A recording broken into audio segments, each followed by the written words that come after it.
Kadang-kadang nikmat itu bisa bikin kita GR. Ujian bisa bikin kita salah sangka kepada Allah Subhanahu wa taala. Seolah-olah Allah kalau kasih ujian itu kayak gak suka sama kita. Padahal kadang Allah kalau kasih ujian itu tandanya masih perhatian sama kita. Kenapa tuh perhatiannya ngasih ujian? Bisa banyak banget alasannya, bisa pengen ngapusin dosa-dosa kita, bisa pengen ngangkat derajat kita walaupun kita nggak usah terlalu kegeeran ke sana, minimal menghapus dosa-dosa ya. Bisa juga emang mungkin hanya dengan cara dikasih ujian kita rajin beribadah. Dan itu kita banget kayaknya tuh. Kalau lagi banyak masalah, tahajudnya rajin. Mendekati ujian nasional, tahajud nggak tinggal selama sebulan. Hari ujian nasional terakhir, malamnya udah nggak tahajud lagi. Kan kita banget nih. Nah, orang yang tipenya kayak gini kadang emang cara untuk biar dekat ke Allah emang dikasih ujian. Makanya jangan jadi tipe kayak gitu. Walaupun ada orang lain yang soleh tapi tetap dikasih ujian. Kenapa? Karena Allah Subhanahu wa taala benar-benar pengen lebih dekat sama dia. Makanya Nabi bilang asyadun nas balaan al-anbiya summas salihin.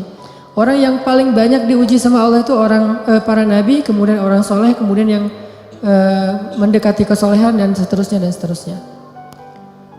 Ternyata kadang ketika kita dikasih nikmat, kita tuh jadi kegeeran. Jangan-jangan ternyata nikmat itu bukan sebuah anugerah, justru nikmat itu adalah sebuah istidraj. Gimana kita ngebedain anugerah sama istidraj? Indikatornya sederhana. Seperti apa hubungan kita dengan Allah lewat nikmat itu. Kalau nikmat itu menjauhkan kita dari Allah dan makin nikmat makin jauh, biasa-biasa aja, lempeng dalam urusan agama, berarti nikmat itu adalah istidraj. Kalau nikmat itu bikin kita makin bersyukur, bentuk syukurnya bisa makin dekat ke Allah dalam bentuk ibadah, bisa juga makin banyak manfaatnya ke orang lain dengan berbagi, berarti nikmat itu adalah anugerah. Dua-duanya nikmat, karena dua-duanya dinikmati. Tapi ada anugerah, fadl, ada juga istidraj. Atau kadang-kadang kegeeran kita kasus yang lain misalnya gini, kayak dalam keluarga ya, dalam keluarga kita berdoa nih, berdoa ya Allah mudahkanlah rezeki saya, keluarga saya, pasangan saya, kayak gitu-gitu. Atau anak kita sakit, terus kita berdoa ya Allah sembuhkanlah anak saya. Yang berdoa malam itu bukan cuma kita loh, orang tua kita berdoa, pasangan kita berdoa. Kadang sampai pembantu juga berdoa. Tiba-tiba Allah kasih kita nikmat lewat doa ini. Misalnya anak sembuh, misalnya kita lulus ujian, misalnya dapat kerjaan. Terus kita tiba-tiba kegeeran. Ya doa saya diijabah banget ya. Di sini nih kegeerannya nih. Apa ini enggak husnuzon Ustaz? Husnuzonnya kalau Allah maha baik ya. Mau mengijabah doa orang yang tidak layak diijabah. Ini husnuzon. Kalau kegeeran, ya. Alhamdulillah saya orangnya layak diijabah doa ya. Doa saya itu cepat banget diijabah. Lu baru semalam doa, hari ini udah ijabah. Kalau yang diomongin adalah kitanya, itu kegeeran. Kalau yang diomongin adalah kebesaran Allahnya, itu namanya husnuzon, bagian dari tahaddus bin ni'mah. Wa amma bi ni'mati rabbika fahaddis. Yang dibicarain tuh bukan kita, tapi Allahnya.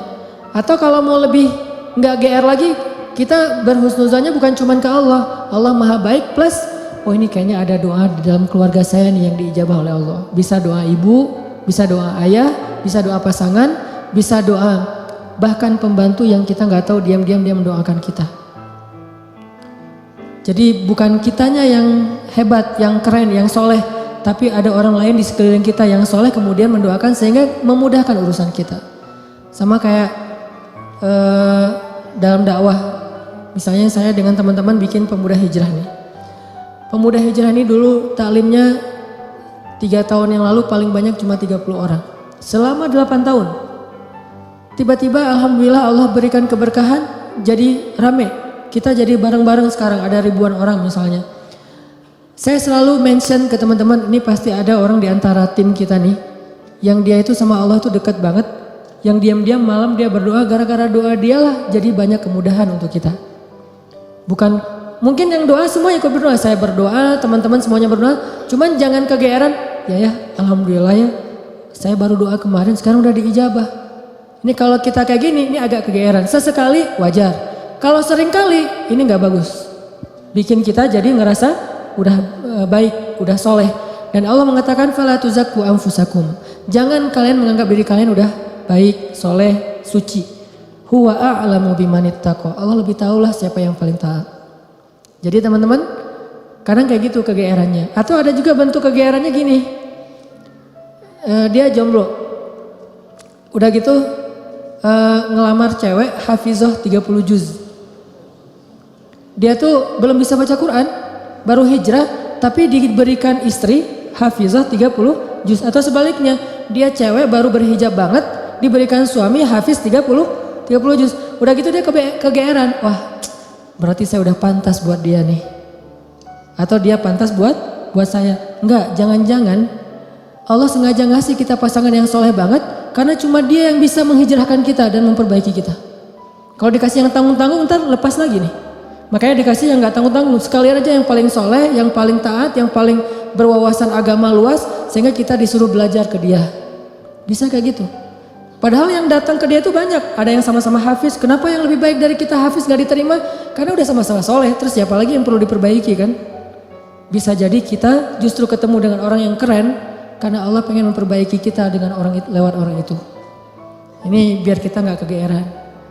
Ustadz, kenapa sih harus gitu-gitu amat? Karena itulah sifat orang yang beriman. Coba teman-teman buka surat orang-orang beriman. Surat apa? Al-Mu'minun. Surat orang-orang beriman. Surat 23 ayat 60. Itu sifat orang yang beriman. Surat 23 ayat 60. Bismillahirrahmanirrahim.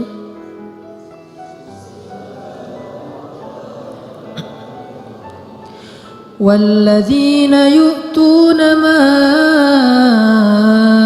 آتوا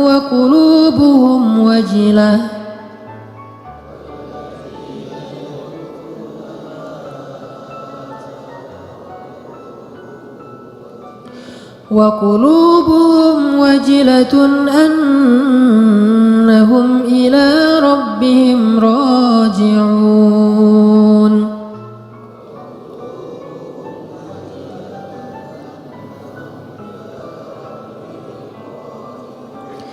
أولئك يسارعون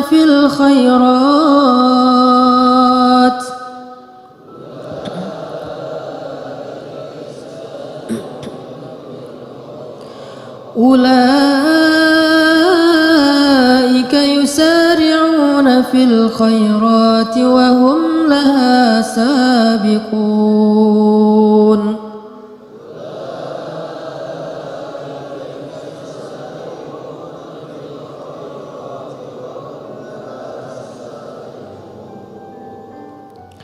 Dan orang-orang yang telah memberikan apa yang telah mereka berikan dengan hati penuh rasa takut karena mereka yakin bahwa sesungguhnya mereka akan kembali kepada Rabb-Nya.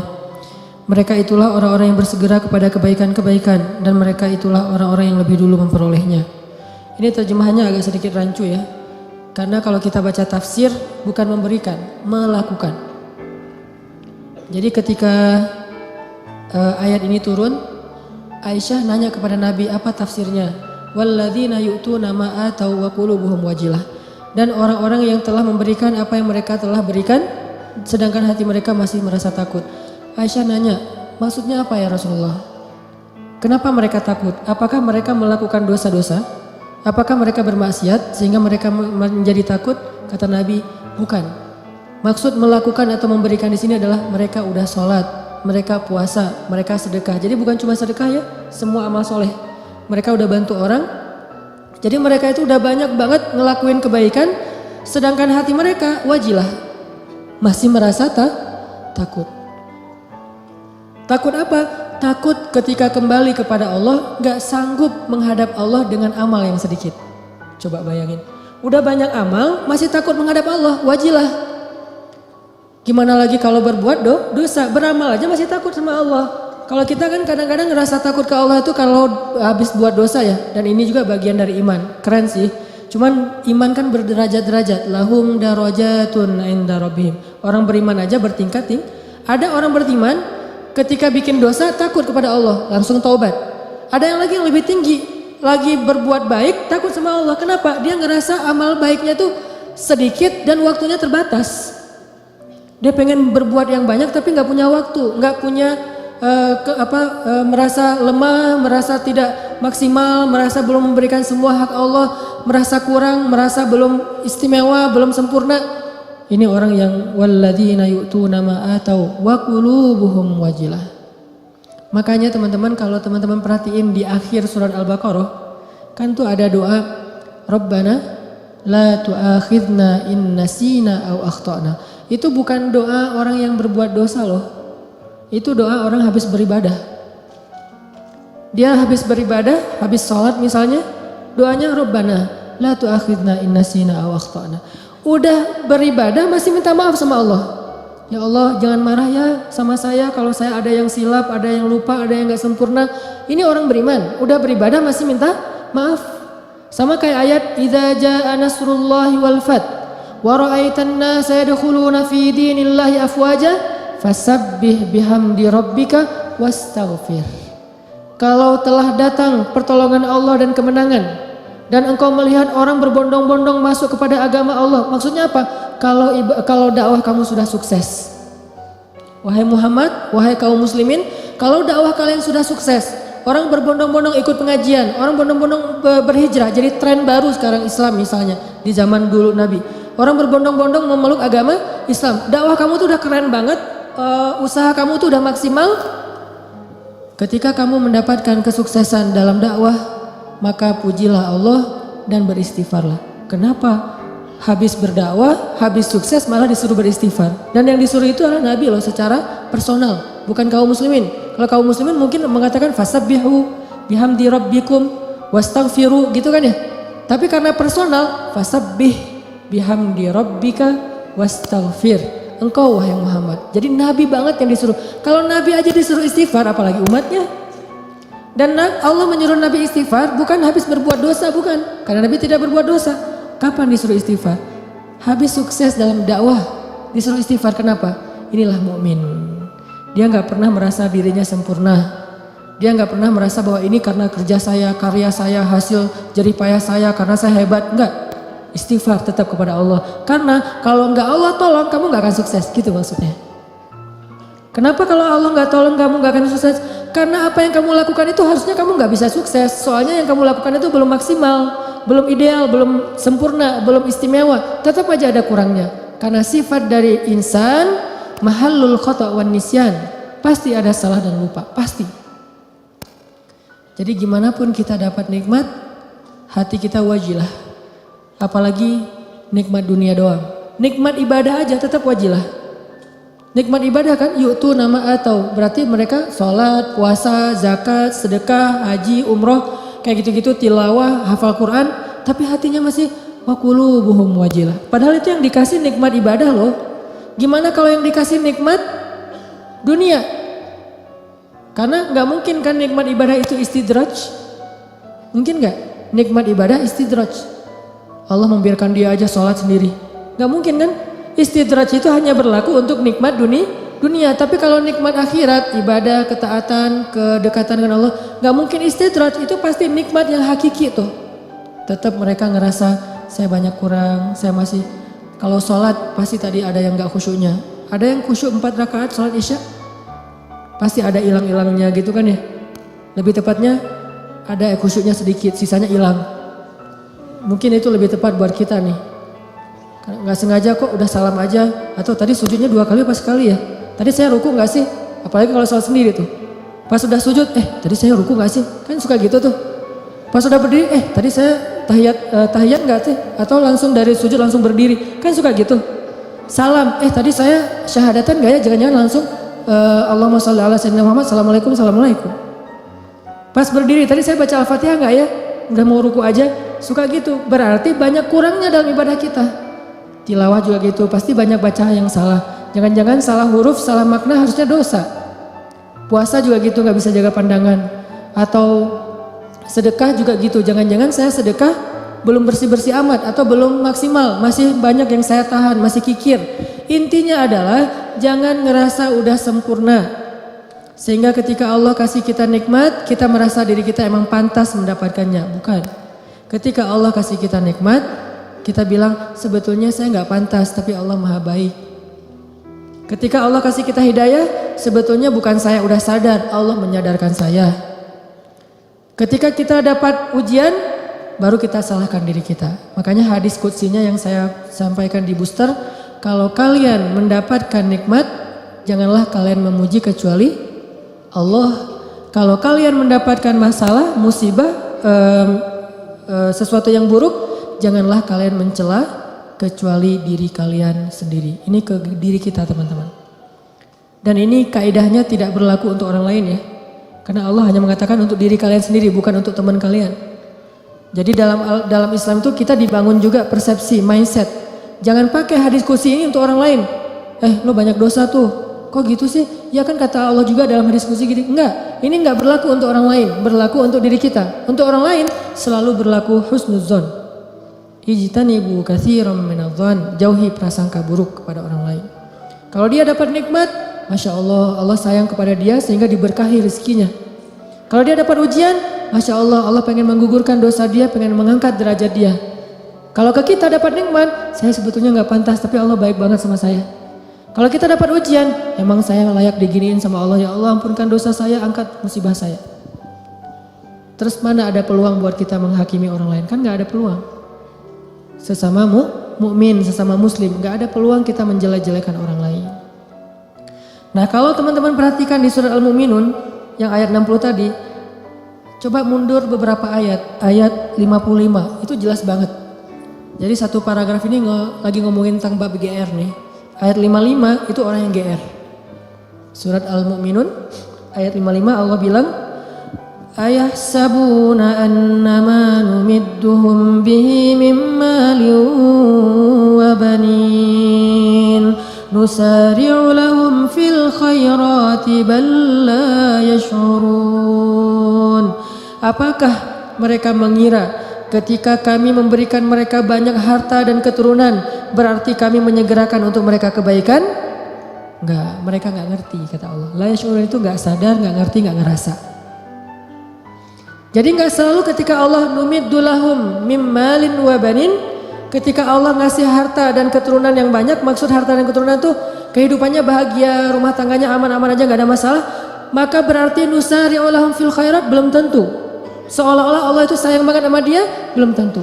Kalau gitu kita suudzon sama Allah, enggak. Kita tetap berpikir Allah itu maha baik. Terus kalau kita dapat nikmat, itu bukti bahwa Allah maha baik, bukan karena kita pantas. Atau mungkin ini adalah ujian dari Allah. Antara dua. Antara Allah emang baik banget walaupun kita nggak pantas, atau Allah sedang menguji kita dengan ujian yang kita senangi. Dulu ketika masih sendiri, setiap malam tahajud, ya Allah beri saya pasangan imam yang bisa ngimamin saya. Nggak apa-apa deh yang dibaca Al-Ikhlas juga, yang penting dia imam. Yang imam, ya Allah beri saya makmum. Mudah-mudahan dia tetap mengamini doa-doa saya, walaupun mungkin doa saya nggak fasih. Doain setiap malam tahajud. Allah kasih nih. Persis kayak bayangan kita banget nih, spesifik. Hidungnya, matanya, wah segala macam. Gua banget lah pokoknya. Pas udah dapat gitu masih bangun tahajud nggak? Atau udah mulai telat-telat dikit? Kenapa telat-telat dikit? Susah bangunnya sekarang. Kalau dulu bangun cuman ngangkat bantal guling atau cuman selimut doang, itu juga kadang-kadang. Karena seringnya selimut udah terbang kemana, bantal guling kemana tidurnya teh. Maceh banget tidurnya. Ada juga pas dia mau bangun, sekarang beda, bukan bantal guling, lengan. Mungkin lengan itu lebih ringan daripada bantal guling secara kilonya kayak gitu ya. Tapi rasanya berat.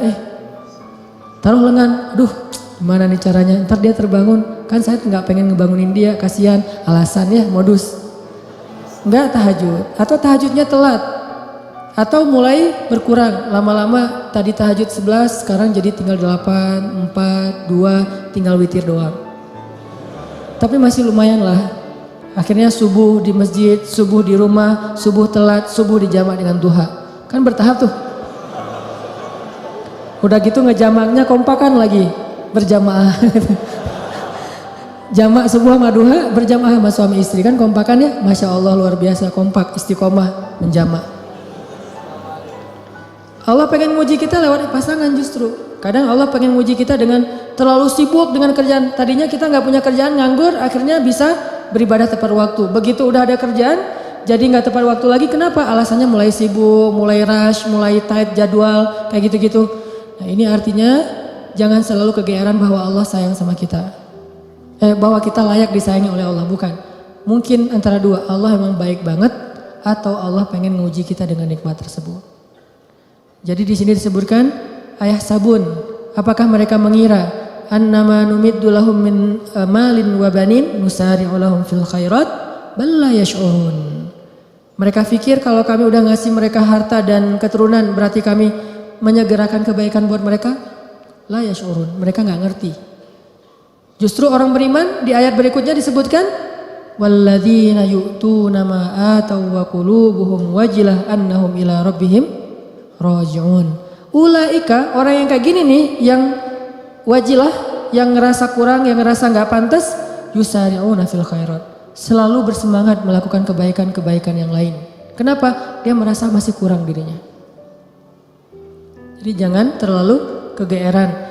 Kita boleh bilang alhamdulillah ya Allah mengijabah doa, ya boleh. Tapi jangan bilang alhamdulillah ya saya itu emang doa saya jitu banget.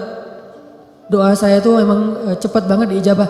Jangan sebutkan saya sama sekali. Kalau dalam kebaikan. Ini kita belajar bertahap. Kadang-kadang gak nyebutin di lisan tapi di hati. Enggak lah, ini mah nikmat dari Allah dalam hati gua gitu loh. Wa asirru qawlakum aw ijharu bih innahu alimun bidatis sudur. Kalian rahasiakan ucapan kalian di hati atau kalian tampakkan dengan lisan, Allah Maha tahu apa yang ada di dalam dada kalian. Gak bisa bohong sama Allah. Terus gimana Ustaz kalau kebersit kayak gitu membatin? Lisan kita mah selalu ngomong Masya Allah ya lu lulus. Alhamdulillah ini nikmat dari Allah, padahal gua gak bisa apa-apa. Lisan nih, hati kita ya emang kamu heran kalau saya lulus. Mulai kan ada sombong tuh, mulai agak kegeeran nih. Kita kalau muncul itu langsung kita tolak, kita reject dengan apa? Astagfirullahaladzim. Kadang-kadang itu muncul bukan pengennya kita. Yuwas wisufi sudurinas, emang si dia tuh.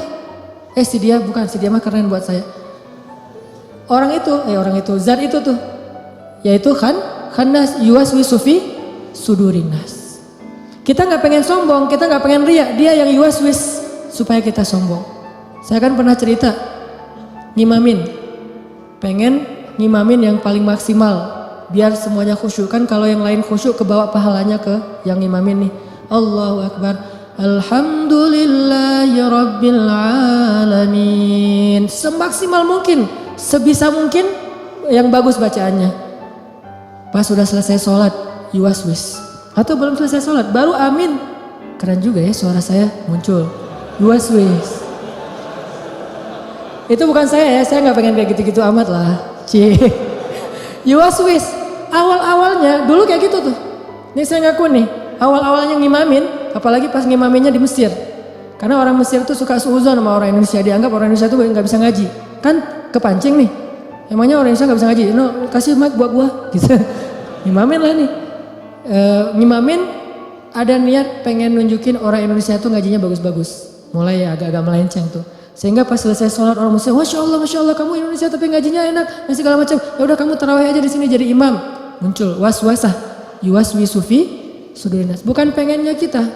Pulang ke Indonesia juga kayak gitu. Ada yang Ustaz saya baru pertama menangis ketika sholat gara-gara Ustaz. Padahal saya ke umrah juga nggak nangis. Di sini bisa nangis, Masya Allah. Langsung yuwas-wis. Wah itu habis-habisan tuh. Gimana caranya? Gara-gara itu terus saya nggak jadi berusaha semaksimal mungkin. Ya udah deh, gua biasa-biasa aja daripada sombong. Alhamdulillah Rabbil Alamin Ar-Rahmanir Rahim. Ustaz kok ngajinya gitu? Saya gak mau sombong. Was-was aja juga ya, yuwas-wis. Wah lu ikhlas banget ya orangnya, ikhlas. Ikhlas yang butuh istighfar. Sama dengan istighfar, yahtaju ilal istighfar. Istighfar butuh istighfar. Kenapa? Ya ini main hati nih, berat nih. Terus gimana caranya? Gak apa-apa, lanjutin aja. Awalnya emang ria, sombong, dikit-dikit. Bertahap, lama-lama dia akan berkurang. Dengan kita reject. Enggak. Mau enggak sih, kita tuh enggak setuju sama dia. Lama-lama dia enggak akan ngaruh lagi di hati kita. Sesekali doang ngaruh, dia lebih gampang nolaknya. Tapi kalau kita menghindar terus, susah. Sedekah gitu, dilihat orang, 100.000 Yang di sebelah cuman 1.500 koin, kita 100.000. Awalnya sih emang beda sih rasanya. Karena pertama 100.000. Awalnya nih, besok lama-lama biasa aja. Lama-lama nggak ngaruh sama sekali. Udah di hati kita tuh udah kebal. Kan ini kematangan jiwa kita dalam beramal soleh ya. Orang kalau lagi puber pasti kayak gitu teman-teman. Ekspresif, heboh, lebay, itu orang puber. Baru pertama ke masjid, heboh gitu ya. Wah, gua baru ke masjid. Tapi kalau udah kebiasaan ke masjid, apaan sih yang mau dibanggain, biasa aja kali ke masjid gitu. Baru pertama tahajud, wah udah bangunin temannya tuh cuma, bangun. Enggak bangun, saya aja udah 2 jam bangun dari tadi. Udah 11 rakaat, pamer. Namanya juga lagi puber. Baru hafal 1-2 hadis, wah ini dhaif. Semuanya dhaif, cuma dia doang yang sahih gitu. Lagi belajar. Kalau udah biasa hafal hadis, biasa aja. Atau emang gak hafal gitu. Kayak saya misalnya, karena nggak hafal hadis ya udah nggak usah komen-komennya, biasa-biasa aja. Toh bisa jadi saya komen dhaif ternyata sahih. Daripada saya mendhaifkan yang sahih, mending saya diam. Nah, ini artinya jangan menghindar, tapi di-reject. Begitu kita kegeeran di dalam hati, enggak. Ini hadza min fadli rabbi. Ini anugerah dari Allah. Ini Allah Maha Baik. Ini semuanya karena kebaikan Allah gitu. Lama-lama setan akan cari jalan lain, gak akan yuwas-wis lagi. Dia akan menghindar. Sampai kita menjadi orang yang kalau kata guru saya mukhlasin. Apa arti mukhlasin? Kalau mukhlisin orang yang ikhlas. Kalau mukhlasin orang yang udah gak ada bedanya di mata dia emas dengan batu. Udah sama tuh. Ketika ditaruh emas, dia senyum. Dikasih batu juga dia senyum. Gak ada bedanya antara batu dengan emas, mukhlas. Maka setan udah gak bisa ngegodain dia. Gimana ngegodain? Orang emas dan batu sama di mata dia. Tapi kalau emas masih lebih berharga daripada batu, cuman dia masih berharap ridho Allah, itu namanya mukhlis. Kalau emas lebih berharga daripada batu dan dia tidak lagi berharap ridho Allah, itu udah gak mukhlis. Ada orang yang riya, ada mukhlis, ada mukhlas. Di mata Nabi Muhammad SAW, emas dan batu itu udah sama. Makanya setan udah gak mau ngoda-ngodain Nabi Muhammad. Kecuali ada setan yang masih anak baru gitu, godain Nabi Muhammad. Kalau setan yang udah senior ya, udah tahu itu Muhammad gak usah digodain deh, habis-habisin waktu lo. Mending godain yang lain-lain aja yang sahabat. Tapi kalau yang baru-baru kayak semangat gitu, gua mau godain orang nih. Pas ngeliat, ini ada lagi sholat digodain, Nabi Muhammad digodain. Kan sia-sia ya. Jadi kayak buang-buang waktu gitu. Dia godain Nabi Muhammad, begitu Nabi selesai sholat dipegangin, digulung sama Nabi, digantung di tiang masjid. Teriak-teriak gitu. Pas pagi-pagi anak-anak Madinah, anak-anak kecil gitu, pergi sholat subuh ngelihat ada bola tuh mau diambil sama mereka, mau ditendang-tendang. Kata Nabi jangan. Udah ditendang-tendang mereka, dia udah kesakitan, dikeroyok sama anak kecil Madinah gitu. Bayangin jin di masa itu jadi bola. Terus ditendang-tendang sama anak Madinah, diambil sama Nabi, dilepas, terus dia lari.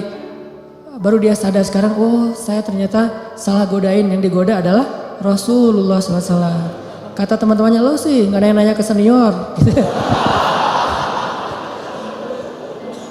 Ini teman-teman artinya memang gak bisa sekaligus. Kadang memang kita kegeeran juga. Dan saya ngerasa kadang kegeeran. Lagi doa kayak kemarin misalnya, ya Allah saya doa di dalam hijir ya. Saya doa ya Allah kasih saya jalan agar saya bisa mengunjungi kamp pengungsi di Suriah.